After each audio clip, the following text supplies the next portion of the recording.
अनोखी दोस्ती, बिल्ली और कबूतर। एक बड़े शहर की ऊंची छतों पर एक नन्ही सी बिल्ली मेन्यू रहा करती थी। मेन्यू निहायत चंचल, तजस्सुस भरी और हर वक्त कुछ नया करने के लिए तैयार रहती। एक दिन वो छत पर खेलते हुए एक सफेद कबूतर से मिली जो उड़ा नहीं पा रहा था। उसका नाम गोगी था और वो जख्मी था। पहले तो मेन्यू डरी क्योंकि बिल्ली और कबूतर की दोस्ती आम बात नहीं, मगर फिर इसने हिम्मत की और नरमी से गोगी के पास गई। जब गोगी ने बताया कि इसके पर में चोट है, तो मेन्यू ने इसका ख्याल रखना शुरू किया। वो रोज उसे दाना चुगने के लिए लाती, उसके जख्म साफ करती और तन्हाई का एहसास ना होने देती।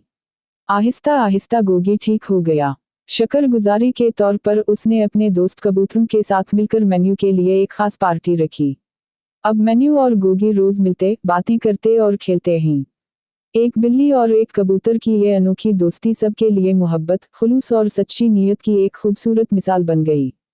ये कहानी हमें सिखाती है कि सच्ची दोस्ती शक्ल, रंग या फर्क से नहीं बल्कि दिल की नरमी से परवान चढ़ती है।